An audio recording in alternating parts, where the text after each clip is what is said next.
Herkese merhaba. Bugün öksürük ve burun tıkanıklığı durumlarında kullanacağımız bir merhem hazırlayacağız. Bunun için malzemelerim 5 diş sarımsak, Hindistan cevizi yağı, zeytinyağı ve çörek otu yağı. Eğer çörek otu yağınız yoksa koymak zorunda değilsiniz. Hindistan cevizi ile zeytinyağı da gayet bu tarif için yeterli olacaktır. Eğer çörek otu yağı kullanıyorsanız soğuk sıkım çörek otu yağı olmasına lütfen dikkat edin. Hem tarifi yapayım hem de o esnada nasıl kullanıyorum anlatayım. Mesela burun tıkanıklığında çocuklarda, burun tıkanıklığı ve öksürük durumlarında gece çocuklar uyuduktan sonra ayaklarının altına bu merhemden sürüp pamuklu bir çorap giydiriyorum. Sonra onların yavaş yavaş burunları açılıyor, öksürükleri kesiyor ve rahat uyuyorlar.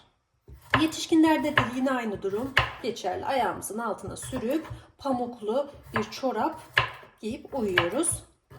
Şimdi sarımsağı havanda dövüp 10 dakika bekletebilirsiniz. Ben o kadar sabırlı değilim maalesef. Öncelik böyle ince ince doğradım. Biraz daha küçülteyim. Kavanozumu alıyorum. Gayet kolay bir tarif. Bunu havanda döverek yapanlar var ama dediğim gibi ben o kadar sabırlı değilim. Kaşığımı alıp geliyorum. Sarımsaklarımı kavanoza yerleştirdim. Hindistan cevizim kilerdeydi, donmuş. Ama sıvı olursa bu kadar yeterli, evet.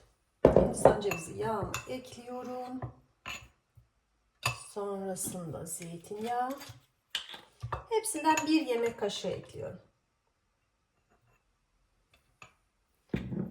Ekledik. Şunu kapatalım. Ve 1 yemek kaşığı da çörek otu yağı. Lütfen soğuk sıkım olmasına dikkat edin.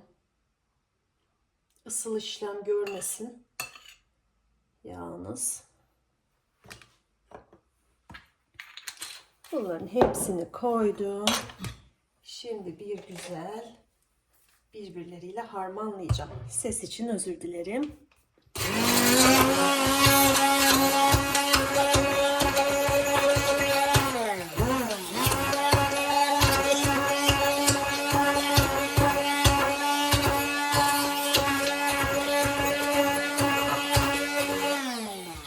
İyice karışmasına özen gösterin. Mutfak robotunda yapabilirsiniz. Havanda döverek yapabilirsiniz. Mümkün olduğunca krem kıvamına gelene kadar, o sarımsak iyice krem kıvamına gelene kadar döndürün.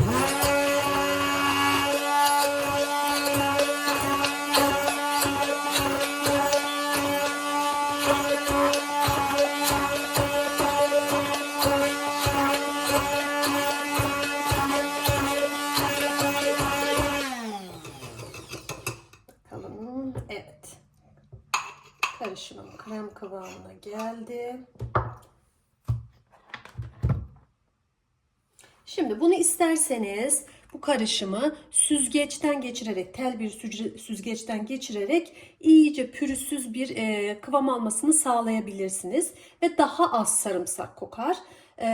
Ama ben sarımsak kokusundan rahatsız olmadığım için tel süzgeçten geçirmeyeceğim. Direkt böyle kullanacağım. Ağzını kapatalım. Buzdolabına ya da soğuk bir yere koyalım. 1 yıl boyunca kullanabiliriz. Ayrıca bu merhem çok yoğun topuk çatlaklar olur ya, ona kullanabilirsiniz. Şöyle sürün. Hatta bir streç filmle ya da poşet geçirip üstüne çorap giyinin. Şöyle 1 saat 2 saat kalsın. Ya da geceden yapın, sabaha kadar kalsın. O çatlakları onarıp ayağınızı yumuşacık yapacaktır. Çok yoğun dökülen saçlar için de kullanabileceğiniz bir merhem bu aslında. Mesela şöyle alnımız, şakaklarımız hafif yanlardan açılmaya başlar. Özellikle emzirme dönemlerinde, hamilelik dönemlerinde. İşte o zaman da o bölgesel uygulayabileceğiniz bir yağ. Ben en çok öksürük ve burun tıkanıklığı durumlarında kullanıyorum.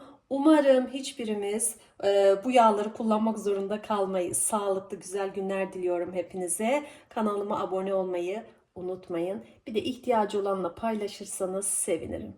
Bütünün hayrı, bütünün şifası hepimizi sarsın. Bir sonraki videoda görüşmek üzere.